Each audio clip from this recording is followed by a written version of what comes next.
we're going to take a look at the final work of what I think is one of the most talented creators to ever touch Geometry Dash. This is HotoCot, formerly known as Kachi, an elusive South Korean creator most active in 2.0, and has since left the bigger community, so many of you probably don't know much about him. He was incredibly ahead of his time back in 2015 to 2016 due to his ability to make things that didn't even look like GD at the time, and even today, he's leveled up so much that he's still very much ahead of almost everyone. He never truly left though. He did go dead silent for about a year until my buddy GloryEX and I managed to miraculously pull him back into activity in 2018 and extended his GD life by about 4 years. As for those who already know who he is and why I am such a fan of his works, if you clicked on this video expecting a wild reaction like the one I had when I watched Doodle for the first time, then you might as well click off this video. Back in July 11th, 2022, I had one of my not so frequent conversations with HotoCot over Discord, where he gave me a copy of his at the time secret work in progress level entitled Afterdark. Let's get this out of the way first. This is one of, if not the most unoptimized level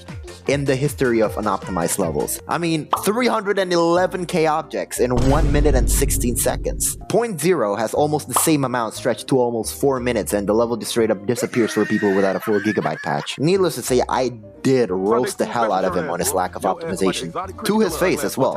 Sorry, Hoto. However, how I see it, that's kinda expected. I mean, since HotoCot first left the community after dropping Suga song in 2016, he's been kind of a silent genius type of guy who just creates by himself with little to no influence from the community, a bit like how Funny Game was.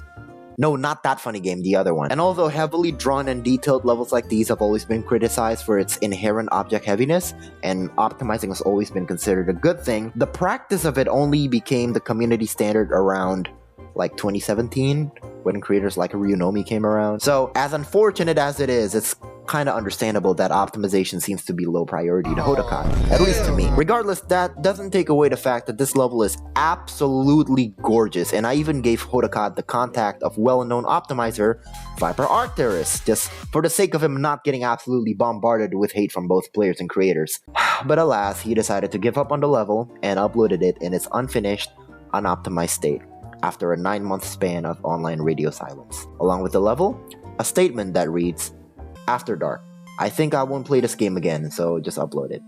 Sorry." A sad conclusion to the HotoCot story in Geometry Dash, but what better way to celebrate his than to analyze his final work? So, without further ado, I present to you HotoCot's Afterdark and my long-winded analysis of it. Enjoy.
We're gonna play this shit from the very beginning. Okay, so firstly, very cool intro. Although I have ice cream next to me, so I'm gonna eat ice cream while I do this. Shout out Haagen-Dazs, bro. It's not the cleanest animation out there. You know, it's still kind of chunky, especially like when you see when the plant grows. It's not really the smoothest, right? It only gets pretty smooth when it's actually fully grown like this. But I guess that's not really that big of a deal. Can we talk about this tree? This tree that only appeared for like a quarter of a second. Look at how many objects this has. 4,369. 4,000 objects for something that appears for this amount of time. It's not that it has this many objects purely because of what he decided to do, but it's just unoptimized, right? You know, these can be made with way less objects. Also, they're pretty fucking clean.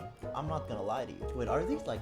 Okay, these are just like brighter colors. I guess it shows skill that he can just like basically do, you know, the colors that he did in the foreground, but like actually make it brighter, like there's an overlay. But why couldn't he just like, you know, make an overlay? And also, one little thing, when you die in this level, look at that!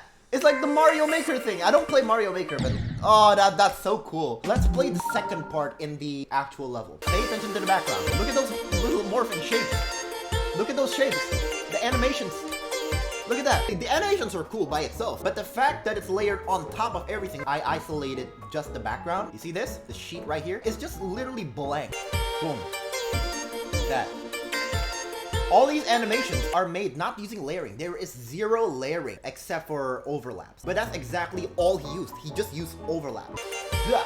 Look, when it expands, it's just these two overlapping and then these moving away. So what you get is just a small square that scales and then nothing else around it. So it's literally just making use of the geometric properties. It's just literally shape manipulation. You see how why there's so many layers? Because there's like so many like different animations that you gotta kind of go through. You see what's going on? These move, it's just overlaps. It's just two objects overlap. It's just smart movement. Oh, so it's like 4 bars kind of like going inwards. Very smart. Like it makes sense in my head, but I don't know how to put it into words. I have so much respect for Hoto, but like you never learn how to optimize. This thing, just this thing, costs 32 objects.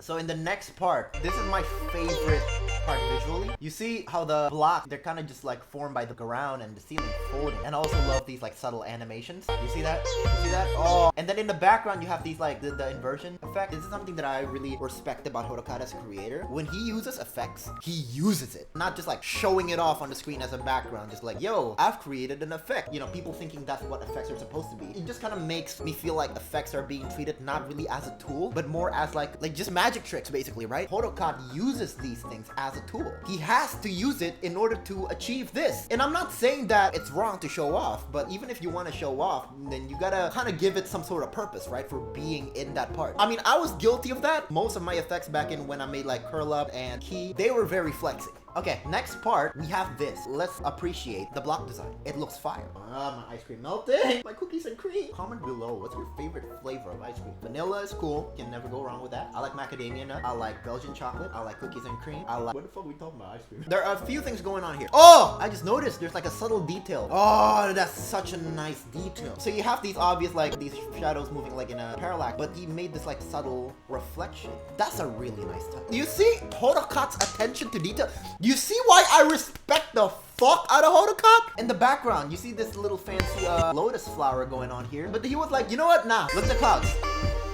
Yeah, it's like the shapes masking and shit. A lot of people might think that it's like, oh, it's just a multi-layer masking effect. I thought so as well at first. But after I dissected it, it's actually something a lot more simple. Let me show you guys. This is what I like to call sandwich masking. I might have overthought multi-layer masking. Because first of all, that effect is completely obsolete now that I have that thing from Key, which is a lot more versatile. Let's pick a low opacity color, put it in B2. And this is like on a higher layer. 1, 2, 1, 2, 1, 2. Let's make a checkerboard pattern. Let's scale this so it's like a lot more visible. Once you do that, let's take an object. It doesn't really matter what object. You can even like draw your own. Don't matter if it has overlap. You can overlap this however the fuck you want. You put this in between the low and the high objects. Boom. You see the pattern, but there's nothing outside of it. It's just blank. And the best part about it is you can do this multiple times. You can place everything on B1. Boom.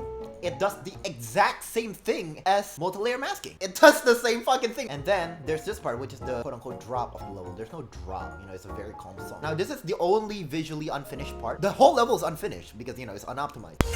Look at that. I have to say, this is a very HotoCot effect. I've seen HotoCot play around with stuff kind of similar to that.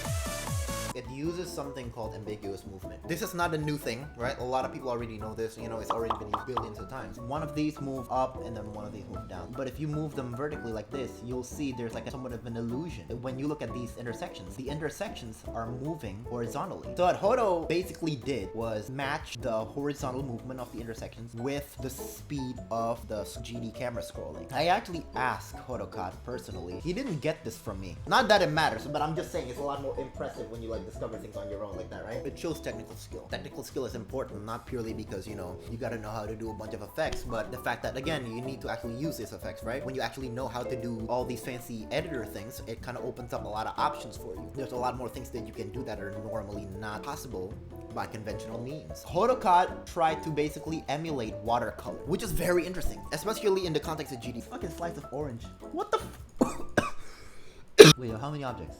4,000. Okay. As I was saying, it's very interesting to see somebody actually try to not only draw stuff in the editor, but also emulate what they draw with. This flower is negative space. There's things inside it. That's a very, very smart move. Wait, what object did he draw this with? What is this? Is this linked? These are linked. Oh my, yeah, no wonder this is unoptimized. What the? 5 objects. So how many is all of this? 1,000. Okay, so we move on to the next part, which is honestly my least favorite part of the entire level. There's not really anything to kind of like rest your eyes on. I don't think there's even parallax at all. Woo. Yeah, there's no parallax at all. There's no depth. There's a cute little parrot though, and a little butterfly here. I love the butterfly. This looks really cool. I feel like you can make this cleaner and more optimized, you know? Now this transition right here, I want to talk about that.